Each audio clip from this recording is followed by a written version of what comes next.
After vowing to help tear down economic walls in Canada, the Manitoba government has returned to building fresh ones at home.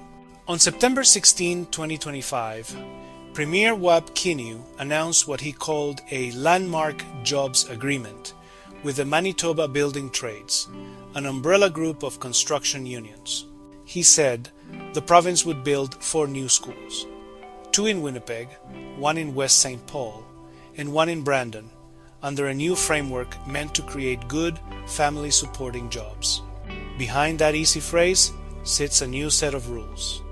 Under the Manitoba Jobs Agreement, every contractor working on these schools must follow union-level standards for wages, benefits, and apprenticeships, and must prioritize Manitoba workers.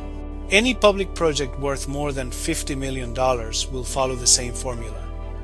This threshold would capture most new hospitals, highways, and major schools. It sounds like inclusion, but it functions as exclusion. In practice, contractors outside the building trades or unwilling to meet their conditions will be excluded unless they comply. This is the first real test of the Premier's economic policy, and it tells Manitobans more than any press release about where his government stands. Earlier this year, the same leader stood beside Ontario Premier Doug Ford to promise the opposite: to tear down trade barriers, already estimated to cost Canadians billions each year, and build a freer Canadian economy. He spoke of goods and workers moving easily between provinces and celebrated new memoranda to cut red tape. At that moment, he seemed to champion open markets and opportunity. Only a few months later, his government is erecting fresh obstacles at home. The new rules do not free the market, they confine it.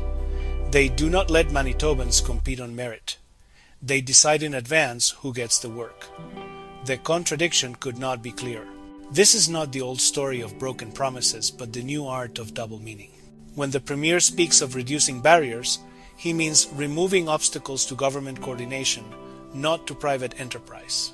And when he speaks of fairness, he means equality within the system his government designs, not equality in the open contest of skill and initiative that fairness once meant. The Manitoba Jobs Agreement is corporatism dressed up as compassion.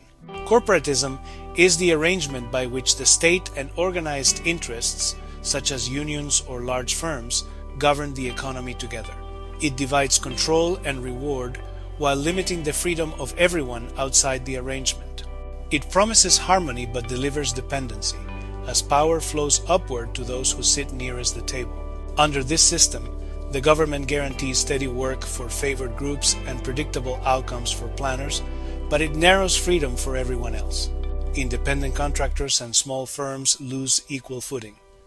Taxpayers will pay the higher cost that comes with curbed competition. One need not be hostile to labor to see the flaw. The dignity of work lies in its independence, not in its subordination to political favor. A free worker should be able to build a school for the province without first joining a government-approved guild. A government that believes in opportunity must trust its citizens to work freely and compete fairly. Renewing Canada by tearing down old walls cannot begin with building new ones at home.